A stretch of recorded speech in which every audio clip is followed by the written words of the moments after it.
Hello दोस्तों, welcome to examinee पर आपका स्वागत है। मैं हूं रवि और अपनी आज की इस वीडियो में हम जो हमारी दो परीक्षाएं होने वाली है ईपीएफओ डिपार्टमेंट के अंतर्गत, एक एपीएफसी की और दूसरी enforcement officers and accounts officer की, उससे संबंधित जो भी जानकारियां हैं वो देंगे और जो हमारी लास्ट 35 डेज पर एक क्या प्लान होना चाहिए ताकि हम अपना होलिस्टिक कवरेज कर सकें पूरे सिलेबस का, उसके बारे में हम एक स्मार्ट तरीके पर डिस्कशन करेंगे कि हमें कैसे कैसे आगे बढ़ना है अपने पर्टिकुलर सभी सेक्शन पर। ठीक है, तो बढ़ते हैं अपनी वीडियो में। तो सबसे पहले जैसा कि आप जानते हैं कि 2 जुलाई को पेपर कंडक्ट होने वाला है। 2 जुलाई में जो दो डेट्स हैं, दो टाइम है, एक जो 9:30 से मॉर्निंग में, ठीक है, एक 9:30 टू 11:30 शेड्यूल है एएम पर। कौन सा पेपर होगा? ये होगा ईओ का, enforcement officer and accounts officer का। उसके साथ ही जो दूसरा पेपर है वो कब होने वाला है? 2 PM टू 4 PM। ठीक है, इसमें जो एग्जामिनेशन सेंटर्स होंगे वो सेम होंगे, ऐसा नहीं है कि अलग अलग कर देंगे या बहुत दूर भेज देंगे। ठीक है, एपीएफसी का होगा।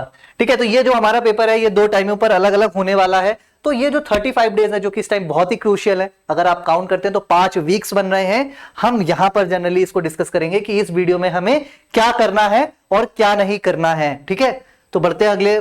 सबसे पहले तो एक जो सिलेबस यूपीएससी ने डिफाइन किया हुआ है ईओ एंड एपीएफसी के लिए वो देख लेते हैं। जहां जहां पर ये ब्रैकेट में एपीएफसी लिखा हुआ है वो पर्टिकुलर कॉलम एपीएफसी से ही है, मतलब उसके सिलेबस में ही है, ईओ के सिलेबस में नहीं है। ठीक है, जैसे यहां पर आप देख सकते हो। ठीक है, उसके साथ जैसे स्टैट्स को देख सकते हो मैथ्स में, ये एपीएफसी में आएगी, ईओ में नहीं पूछी जाएगी। ठीक है, तो लगभग सब में बेस क्या है? सेम है, सिलेबस सेम है, तो हमारी स्ट्रेटेजी भी लगभग सेम होनी चाहिए। एक आध जगह पर थोड़ी सी हमारी वेरी करेगी। ठीक है, तो ये जनरल इंग्लिश, फिर साइंस, फिर बेसिक कंप्यूटर, उसके बाद जो इंडियन फ्रीडम स्ट्रगल है, कल्चर है, polity, general trends of present trends of economy. ठीक है, फिर अकाउंटिंग प्रिंसिपल हो गया, आईआर हो गया, जनरल मेंटल एबिलिटी हो गया, सोशल सिक्योरिटी। ये बेसिकली जो टॉपिक्स हैं वो अपने सिलेबस में डाल रखा है यूपीएससी ने। हम इस पर कैसे अपने ये जो 35 डेज बचे हैं इसमें कैसे इसको होलिस्टिक तरह से कवर कर सकते हैं, इसको आज हम जानने वाले। तो स्टार्ट करते हैं। सबसे पहले तो देखिए, इस टाइम बहुत सारे लोग इस स्टेट्स में होंगे कि यार मतलब कैसे होने वाला है भाई, है ना, कैसे होने वाला है। सबसे पहले तो इस समय ये सोच रहे हैं कि कैसे होगा। तो यहां पर देखिए, गौर से देखिए, कौन है भाई? महात्मा बुद्ध, गौतम बुद्ध। इन्होंने क्या किया था? ठीक है, इन्होंने क्या किया था भाई? अपने जो लक्ष्य को अटेन करने के लिए इन्होंने क्या किया था? तपस्या की थी। तो अब हमें भी क्या करनी है? तपस्या करनी है। तो भाई इन्होंने तो बहुत सालों तपस्या की थी, तो क्या हमें साल तपस्या करनी? नहीं, हमारे पास तो दिन ही कितने हैं? सिर्फ और सिर्फ 35 डेज हैं। और हमें कौन सा भगवान बनना है भाई? हमें भगवान नहीं बनना, हमें सिर्फ अपना एग्जाम जो है एपीएफसी का और ईओ का, उसे क्या करना है? क्रैक करना है। हमें नहीं भगवान बनना है, हमें सिर्फ एक अच्छी सी नौकरी चाहिए। ठीक है, तो बस। लेकिन यहां पर भी हमें उसी तरह से जैसे इन्होंने ध्यान लगाया और अपने लक्ष्य को हासिल किया, हमें भी 35 दिन तक लगातार ध्यान लगाना है। किस पर? जो मैं आगे डिस्कस करने वाला हूं। सबसे पहले तो देख लीजिए, हमारा जो टॉपिक है वो ये है। ये हमारे 3 सेक्शन ब्रॉडली कैटेगराइज हैं। आप 40% मतलब आप 33% सबको मान सकते हैं। 40 क्वेश्चन अप्रॉक्स सबसे आने वाले हैं। जैसे कि अगर जनरल इंग्लिश की बात करें तो इसका तो फिक्स है, 20 क्वेश्चन आपको देखने को मिलेंगे। ठीक है, जनरल साइंस की बात करें तो हाँ, 10 क्वेश्चन आपको लगभग देखने को मिल सकते हैं। 8 to 10 यहां पर लिख दे रहा हूं, 10 क्वेश्चन एटलीस्ट आपको देखने को मिल सकते हैं। कंप्यूटर की बात करते हैं तो यहां पर भी एवरेज यही रहने वाला है, 8 से 10 क्वेश्चन का। कम भी हो सकता है बट 8 से 10 होने वाला है। उसके साथ अगर हम हिस्ट्री और आर्ट एंड कल्चर की बात करते हैं तो हिस्ट्री यहां पर क्वेश्चन देखने को मिलेंगे। तो आर्ट एंड कल्चर की अगर हम बात करें तो यहां पर जो क्वेश्चन ये एपीएफसी में पर्टिकुलर पूछा जाएगा, यहां पर अगर हम देखते हैं तो इससे कितने क्वेश्चन आ सकते हैं? इससे 5 से 6 क्वेश्चन आने की संभावनाएं बनती है, पॉसिबिलिटीज बनती हैं। पॉलिटी की बात करते हैं तो यहां से कितने क्वेश्चन आने वाले हैं? 6 से 8 क्वेश्चन यहां पर भी देखे जा सकते हैं। इंडियन इकोनॉमी में भी ऐसा ही हो सकता है, 6 to 8 क्वेश्चन देखने को मिल सकते हैं।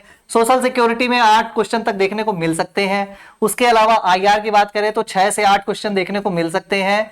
उसी तरह अकाउंटिंग में भी हमें मोर देन 5 क्वेश्चन देखने को मिल सकते हैं। स्टैट्स की बात करते हैं और जो मैथ्स है उसकी बात करते हैं तो यहां पर कुछ भी कहा नहीं जा सकता, फिर भी आप एवरेज मान के चलिए कि 15 तक क्वेश्चन तक हमें देखने को मिल सकते हैं। स्टैट्स से पर्टिकुलर एपीएफसी में तो 3 क्वेश्चन या 4 क्वेश्चन देखने को मिलेंगे, या पेपर एनालिसिस में भी आपको मैं प्रूव कर दूंगा। ठीक है, बढ़ते हैं आगे।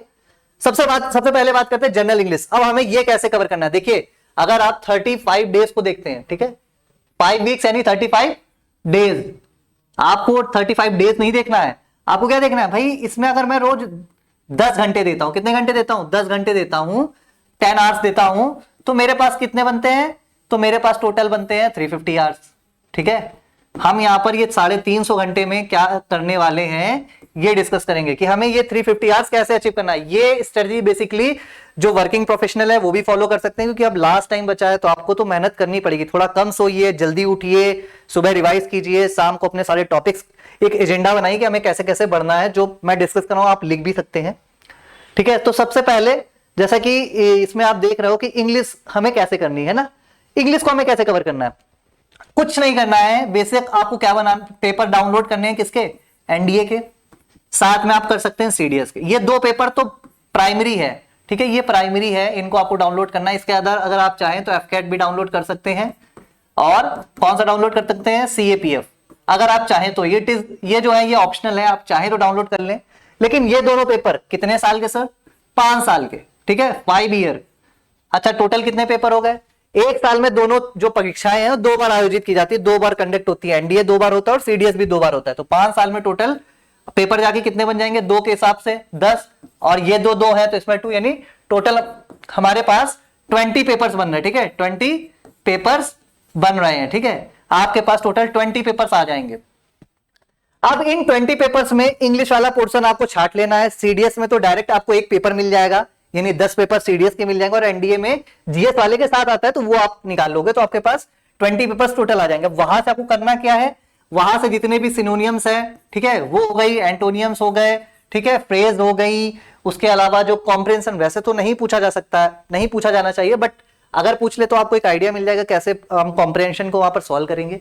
ठीक है, तो वो हो जाएगा, स्पॉटिंग एरर हो गया, फिलर्स हो गया, ये आपको वहां से मिल जाएगा। तो जनरल इंग्लिश के जो नोट्स बनाने हैं सिर्फ आपको इन पेपर के बेसिस पे बना लेने हैं, और पेपर आसानी से जो क्वेश्चन होने वाले हैं वो वहां से आप आराम से सॉल्व कर पाएंगे। तो ये जनरल इंग्लिश, इसमें आपको अगर देखा जाए तो हर पेपर पे अगर आप 2 घंटे देते हो तो 20 पेपर्स हैं, प्लस आप 2 घंटे एलोकेट करते हो। ठीक है, तो टोटल हमारा कितना टाइम लगने वाला है, 40 आवर्स लगने वाले। ठीक है, तो हमारे 40 आवर्स यहां लगने वाले हैं, लेकिन इससे हमारा पूरा 20 क्वेश्चन का एक जो टारगेट है वो अचीव होने वाला है। तो जाहिर सी बात है थोड़ा सा टाइम ज्यादा एलोकेट करना पड़ेगा, और फिर इसको रिवाइज करिए।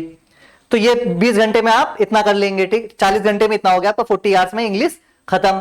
फिर जनरल साइंस की बात करते हैं, सेम वही पेपर हमारे, कौन से, एनडीए सीडीएस, इसके जो जीएस के पेपर होते हैं, जीएस के पेपर, ठीक है, वो निकालिए। यहां से आपको कुछ चीजें मिलेंगी। सबसे पहले तो क्या मिलेगी, तो जनरल साइंस मिलेगी। क्या मिलेगी, जनरल साइंस मिलेगी। ठीक है, जनरल साइंस मिल जाएगी। उसके अलावा क्या मिलेगी, पॉलिटी मिलेगी। क्या मिलेगी, पॉलिटी मिलेगी, पॉलिटी एंड गवर्नेंस। ठीक है, ये आपको मिल जाएगी। तीसरी क्या मिलने वाली है, हिस्ट्री एंड कल्चर जो है हमारी, हिस्ट्री एंड कल्चर। ठीक है, ये मिल जाएगी। एक चौथी चीज भी मिलेगी, क्या भाई, इकोनॉमी में कैसे क्वेश्चन आते हैं। ठीक है, तो ये जो 20 पेपर है, कितने पेपर होंगे आपके पास टोटल, 20 पेपर्स होंगे। पेपर्स कितने होंगे भाई, 20 पेपर्स होंगे। फायदा कितना होने वाला है, 10 क्वेश्चन का, 6 क्वेश्चन का, 12 से 15 क्वेश्चन का, 6, तो 6, 6, 12, 12, 15, 27 और 27, लगभग 37 से 40 क्वेश्चन। आप 30 से 40 क्वेश्चन इसको काउंट कर सकते हो, मतलब 1/3 पेपर का यहां से आपको मिलने वाला है।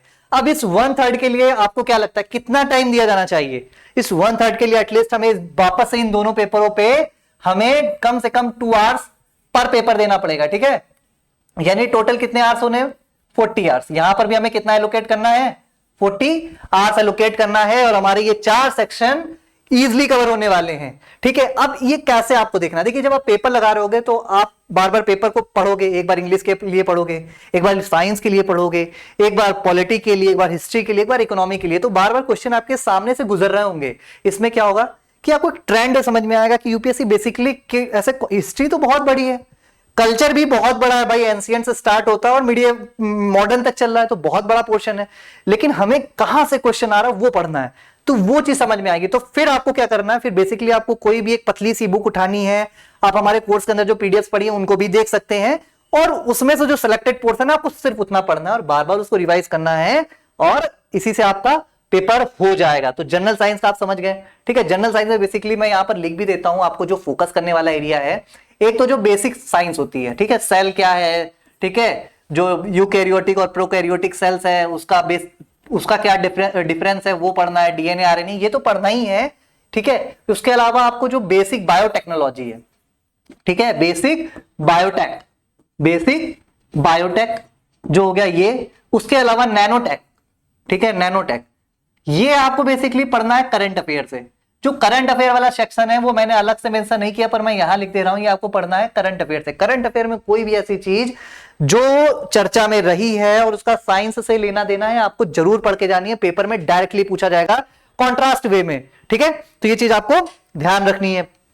उसके बाद बात करते हैं कंप्यूटर। कंप्यूटर पर बेसिक सी नॉलेज होनी चाहिए। कोई भी एक पतली सी बुक उठाइए और जो फ्लैश हो, जो उसकी फ्लैश मेमोरी हो गई या फिर जो भी अलग रोम रैम जो भी है, प्रोसेसर क्या होते हैं, ये सब चीजों के बारे में गो थ्रू ले लीजिए, ठीक है। और इतने से ही आपके लगभग बेसिक जो क्वेश्चंस हैं वो निकल जाएंगे कि एक एमबी में कितनी केबीज होती हैं, एक जीबी में कितनी एमबीज होती हैं, एक टीबी में कितनी जीबीज होती हैं। ये क्वेश्चन यहां से आपके हो जाएंगे, ठीक है। फिर बात करते हैं history and art and culture की। सबसे पहले हिस्ट्री की बात करते हैं, तो यहां पर जो ध्यान रखने वाला एरिया है वो 1939 से 1940 वाला है।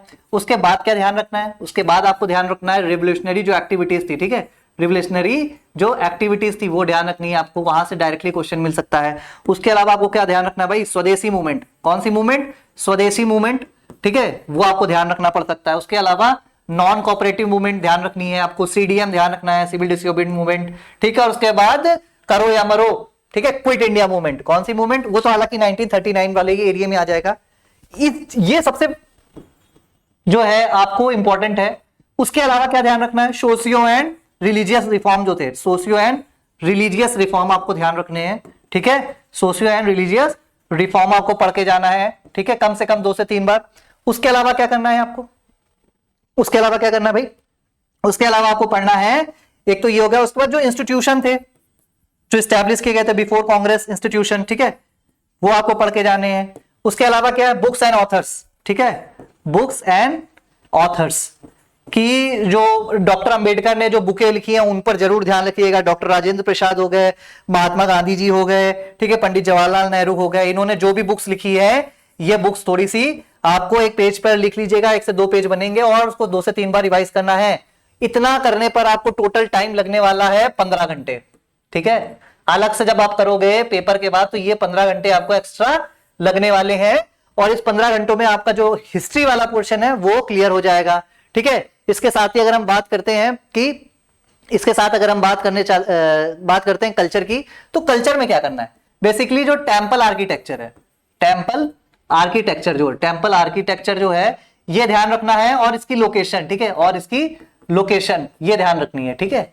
किसने कब बनवाया था वो तो आप पढ़ ही लोगे, तो ये चीज ध्यान रखनी है। उसके अलावा क्या है, जो डिफरेंट टाइप्स ऑफ स्कूल्स थे ना, डिफरेंट टाइप्स ऑफ स्कूल जो फिलोसफी के जो स्कूल्स थे, ठीक है, तो आपको वो पढ़ना है, ठीक है, फिलोसफी जो हो गई हमारी, ठीक है, फिलोसफी पर ध्यान रखना है। उसके अलावा आपको क्या करना है, टेम्पल आर्किटेक्चर, फिलोसफी हो गई, फिर मूवमेंट्स जो भक्ति एंड सूफी मूवमेंट चला था, भक्ति एंड सूफी मूवमेंट, ठीक है, इस सूफी मूवमेंट के कितने अलग अलग जो सेक्ट बने थे वो याद रखना है आपको। चिश्ती सेक्ट हो गया, फिर कादरिया, ये सब आपको ध्यान रखना है, सिलसिले जो अलग अलग थे वो ध्यान रखने हैं, ठीक है।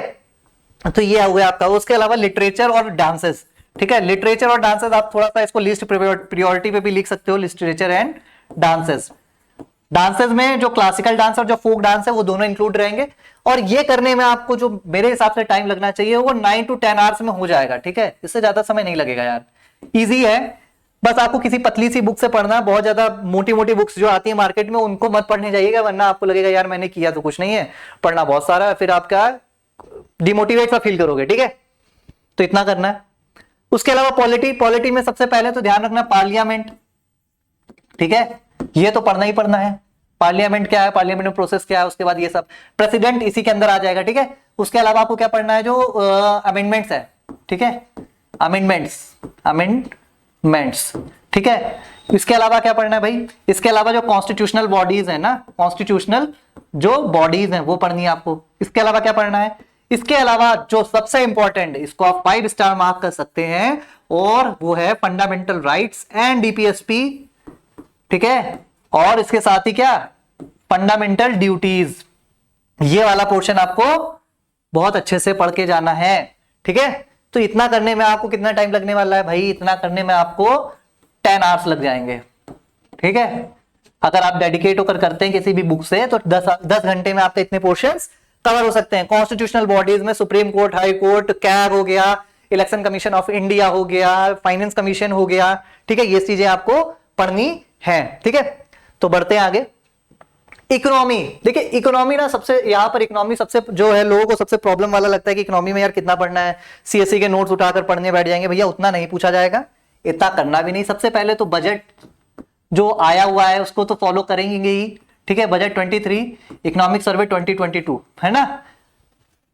क्या ट्रेंड्स रहे हो यहां से मिलेंगे, मनी मल्टीप्लायर हो गया, मनी मल्टीप्लायर हो गया। उसके अलावा जो यूपीआई के जो क्या ट्रांजेक्शन हुए, ऐसे कुछ ट्रेंड्स जो इकोनॉमी ने इकोनॉमिक सर्वे में बहुत ज्यादा हाईलाइटेड है, उनको ध्यान रखना। उसके अलावा इन्फ्लेशन का क्या फ्लक्चुएशन रहा है पिछले लास्ट ईयर्स में, वो आपको ध्यान रखना है। तो ये यहां से पूछा जा सकता है। बजट में कोई नई स्कीम्स आई है तो वो फोकस कर लीजिएगा। बेसिक टर्म जैसे जीडीपी, ठीक है, जीएनपी, उसके अलावा एनएनपी, उसके अलावा नेशनल इनकम, ठीक है, ये हो गया, ये थोड़ा सा पढ़ लीजिएगा, ठीक है। हमारी जो वीडियो, जो कोर्स वीडियोस चल रही हैं इस रिलेटेड, जो क्रैश कोर्स चल रहा है, उसमें इन सब चीजों के बारे में बहुत डिटेल तुषार सर ने बताया हुआ है। उसके अलावा आप देखते हैं तो आपको क्या पढ़ना है, सीपीआई हो गया, ठीक है, सीपीआई के बाद डब्ल्यूपीआई हो गया, ये आपको थोड़ा सा देख लेना है, ठीक है। उसके बाद वेरियस रिपोर्ट्स जो इकोनॉमी है इससे रिलेटेड है या करंट अफेयर में न्यूज में रही है, वो आपको कवर करनी है ना। तो वेरियस रिपोर्ट्स और किसने पब्लिश किया, ये तो इतना कर लीजिए, बेसिकली इकोनॉमी में आपका हो जाएगा। और आपको जो ट्रेंड है वो तो पेपर आप सॉल्व करोगे जो मैंने बताया है, तो वहां से भी आप समझ जाओगे कि हाँ भाई इससे ज्यादा नहीं पूछने वाले वो, ठीक है। अकाउंटिंग्स में पिछले 2-3 साल जो भी 2-3 पेपर हो रखे हैं, 5 पेपर वैसे तो हुए हैं, उसमें आप देखोगे तो प्रिंसिपल्स पे ही बातें हुई हैं, ठीक है। तो प्रिंसिपल्स जो है, गोइंग कंसर्न प्रिंसिपल हो गया, हिस्टोरिकल कॉस्ट हो गया, ये सब जो प्रिंसिपल्स होते हैं अकाउंटिंग के, वो आपको पढ़ने हैं। उसके अलावा जो जर्नल एंट्रीज कैसे की जाती है ना, जो जर्नल एंट्रीज कैसे की जाती है, जर्नल एंट्रीज कैसे की जाती है, ठीक है, वो आपसे पूछा जा सकता है, ठीक है, जर्नल एंट्रीज कैसे, ठीक है। तो ये सब होता है बेसिक सी। उसके अलावा जब आप मॉक करोगे, जब ये सब हो जाएगा, इसके बाद जब आप मॉक अप्लाई करोगे, मॉक पर प्रैक्टिस करोगे, तो वहां बहुत सारी नई टर्म्स हो सकती है, इकोनॉमी से रिलेटेड, अकाउंटिंग से रिलेटेड। उसकी एक पतली पतली सी जिस्ट बना लीजिएगा, नोट्स बना सकते हैं आप 2-3 पेज में, और वहां से आपको जो आपका सप्लीमेंट है वो मिल जाएगा, ठीक है। तो अकाउंटिंग में इतना करना, और इतना करने में बेसिकली मेरे ख्याल से आपको कितना टाइम लगने वाला है, तो 5 आवर्स लगने वाले हैं। 5 आवर्स में आप इतना जो बेस है वो आप अपना करके जा सकते हो, ठीक है।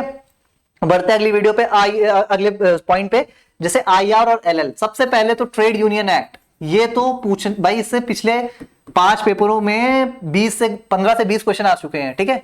ट्रेड यूनियन एक्ट, यूनियन के कितने प्रकार होते हैं, टाइप्स क्या है, रॉबर्ट है, फॉक्सी ने जो बताया सब वीडियो में मैंने डिस्कस भी किया हुआ है, आप वो देख सकते हैं। फिर इंडस्ट्रियल डिस्प्यूट एक्ट जो 1947 है, और फिर इसका 2010 का अमेंडमेंट क्या था, ये आप देख सकते हो, ठीक है। उसके बाद क्या है, तो उसके बाद है हमारा फैक्ट्रीज एक्ट हो गया, ठीक है। उसके बाद क्या है, तो फैक्ट्रीज एक्ट 1948 में क्या प्रोविजन है भाई, किसे फैक्ट्री बोला जाता है, ये सब पढ़ सकते हो। उसके अलावा क्या है, Indian industrial code, industrial relation code 2020 में क्या नए प्रोविजन है, ये सब आप देख सकते हो। बस इतना ही आपको आईआर और एलएल में करना है। इसके अलावा है तो बहुत सारे देखिए एक्ट, लेकिन अब लास्ट टाइम है तो इससे ज्यादा आप करने जाओगे तो बेसिकली आप टाइम सही से एलोकेट नहीं कर पाओगे। तो इतना करने में आपका कितना टाइम जाने वाला है, अगर आप इतना करते हो तो इतना करने में आपका टाइम जाएगा हार्डली 5 to 6 आवर्स, ठीक है। तो 5 आवर्स में आप इतना इजिली कर ले जाओगे, ठीक है। बढ़ते हैं आगे। तो सोशल सिक्योरिटी, देखिए सोशल सिक्योरिटी में क्या करना है, जो बजट में अभी जैसे कि महिला सम्मान पत्र करके जो स्कीम आई है, इसी बजट में आई है ना, महिला सम्मान पत्र, ठीक है। ये इसके क्या प्रोविजन है ये। उसके बाद जो प्रीवियस स्कीम जो चली आ रही है, जैसे पीएम पोषण, ठीक है, उसके अलावा जो और अटल पेंशन योजना जो पुरानी स्कीम्स हो गई हैं, उसके बाद प्रधानमंत्री सुरक्षा बीमा योजना PMSBY, उसके बाद प्रधानमंत्री जीवन ज्योति बीमा योजना, जीवन ज्योति बीमा योजना, फिर मनरेगा वगैरह वगैरह, तो वो तो करनी ही करनी है। उसके अलावा क्या करना है भाई, कुछ एक्ट जैसे payments of gratuity act, payments of gratuity act, ठीक है, ये करना है आपको 1972। छोटे छोटे से प्रोविजन याद रखने यार, कितना इसमें पैसा मिलने वाला है, कितने टाइम के लिए, किन किन को मिल सकता है, कौन कौन इंटाइटल्ड है, बस इतना पढ़ना है। 15 मिनट 20 मिनट में हो जाएगा, किसी छोटी सी वीडियो में आप देख के कवर कर सकते हो। उसके अलावा क्या है, तो payment of gratuity of maternity benefit act, maternity benefit act 1961, और उसके बाद 2017 का जो इसमें अमेंडमेंट था, ठीक है, कि कितने हफ्ते से कितने महीने कर, मतलब कितने हफ्ते की छुट्टी बढ़ा दी गई थी, ये सब, ठीक है। तो सोशल सिक्योरिटी में बेसिकली आपको इतना करना था। उसके साथ ही आप क्या कर सकते हो, code on social security, code on social security 2020, तो इतना आप कर लोगे, आपका सोशल सिक्योरिटी वाला भी जो पोर्शन है वो कंप्लीट हो जाएगा, ठीक है। तो ये तो कुछ चीजें थी जो आपको करनी है। अगर आप इन सबको जब आप देखोगे ना कि आपने अभी तक कितना टाइम किया, खर्च किया है, तो आप पाओगे कि अभी आपने 150 आवर्स ही खर्च किए हैं और आपका एक अच्छा खासा पोर्शन क्या हो चुका है, कवर हो चुका है। अभी भी आप देखते हो तो आपके पास 200 घंटे बचते हैं, ठीक है, 200 घंटे अभी भी आपके हाथ में है। आप उसमें मॉक रिवीजन करोगे। मैंने स्टैट्स या मैथ्स जो है, जनरल मैथ्स जो है, मतलब बेसिक मैथ्स जो है, उसके बारे में कोई चर्चा इस वजह से नहीं की है क्योंकि देखिए बात यह है कि मैथ्स जो है, मतलब अगर आपने 12th तक मैथ्स ले रखी तो नॉर्मल जो क्वेश्चन होने हैं वो तो हो ही जाएंगे। बचता कैसे, जैसे परमुटेशन एंड कॉम्बिनेशन हो गया, प्रोबेबिलिटी हो गया, स्टैट्स हो गई, ठीक है, इनमें थोड़ा सा प्रॉब्लम हो सकता है, मेंसुरेशन में थोड़ा सा प्रॉब्लम हो सकता है। तब क्या करना है, सिंपल आपको सिर्फ और सिर्फ मॉक अटेम्प्ट करने हैं, मॉक के अलावा कुछ नहीं करना है। आप जब इतना कर लोगे उसके बाद आप मॉक्स देना शुरू करो। आप मल्टीपल मॉक्स लगाओ, अलग अलग कोचिंग इंस्टीट्यूट के मॉक्स लगाओ, जो बुक्स आती है उनको परचेज करो, जो हमारे जो मॉक्स है आप उनको भी ले सकते हो, अलग अलग टीचरों ने बनाया, बहुत ही बढ़िया जो क्वालिटी आप मॉक्स की देखने को मिल सकती है, आप उनको लगाओ। वहां से आप जो मैथ्स के क्वेश्चन होंगे जब उस पर प्रैक्टिस करोगे तो आपको एटलीस्ट लास्ट तक समझ में आ चुका होगा कि किन जगह पे मुझे और थोड़ा सा और पुश करना है। तो मैथ का आप मॉक के थ्रू अगर आप करने जाओगे तो मेरे ख्याल से आप ज्यादा बेहतर कर ले जाओगे। और अगर आपको लगता है कि आपकी स्टैट्स बिल्कुल कमजोर है, आपके बेसिक मैथ कमजोर है, तो आप कोई भी पतली छोटी छोटी वीडियो हो सकती है प्रॉफिट एंड लॉस की, ठीक है, परसेंटेज की, बोट एंड स्ट्रीम की, वो सब देख सकते हो और उसके बाद आप मॉक्स पे वो ट्राई कर सकते हो। तो बेसिकली अगर आप इस स्ट्रेटेजी के साथ चलते हैं तो आपको जो पेपर होने वाला है 2 जुलाई का, उसमें डेफिनेटली आपको बहुत ही बढ़िया एडवांटेज देखने को मिल सकता है। उसके अलावा जो हमारा कोर्स है उसमें ना आपको जो मॉक्स मिल रहे हैं वो मोर देन 20 मॉक्स मिल रहे हैं अलग अलग सेक्शन पे, ठीक है, एपीएफसी और ईओ एंड एओ का, मतलब लेवल वाइज आपको पेपर देखने को मिलेगा, मॉक देखने को मिलेगा। इसमें मैथ्स के भी अच्छे खासे क्वेश्चन दिए गए हैं जहां पर आप प्रैक्टिस करोगे। देखिए अगर कहते हैं ना मतलब प्रैक्टिस हार्ड करोगे, प्रैक्टिस पर खूब ज्यादा मेहनत करते हो तो बैटल फील्ड पे आपको उतनी क्या होगी, सहूलियत होगी, ईजनेस होगी। इस वजह से थोड़े से मॉक्स का लेवल हाई रखा गया है ताकि आप पेपर में क्या है कॉन्फिडेंट फील कर पाओ, पेपर आपको इजी लगे, है ना। तो मॉक्स आप ट्राई कर सकते हो। तो उसके अलावा आप क्या है जो मैंने बताया उस पोर्शन को बार बार रिवाइज करते चलना है आपको और डेफिनेटली आप पेपर के एंड में एक अच्छा स्कोर कर ले जाओगे, ठीक है। तो ये हमारी आज की वीडियो थी जिसमें बेसिकली 35 डेज में हमें क्या करना था वो हमने सीखा है, जाना है। और अगर आपको वीडियो अच्छी लगी है तो प्लीज इसको लाइक कीजिएगा और अगर चैनल पर नए हैं तो इसको सब्सक्राइब कीजिए। और अगर आपको किसी भी पॉइंट पर कोई सजेशन चाहिए या फिर आपको लगता है किसी टॉपिक पर कोई वीडियो बनाई जानी चाहिए तो प्लीज आप कमेंट बॉक्स में अपना जो प्रॉब्लम है, कंसर्न है, उसे लिख सकते हैं, उस पर आगे हम लोग वीडियो बना देंगे, ठीक है। थैंक यू, मिलते हैं अगली वीडियो में, टेक केयर।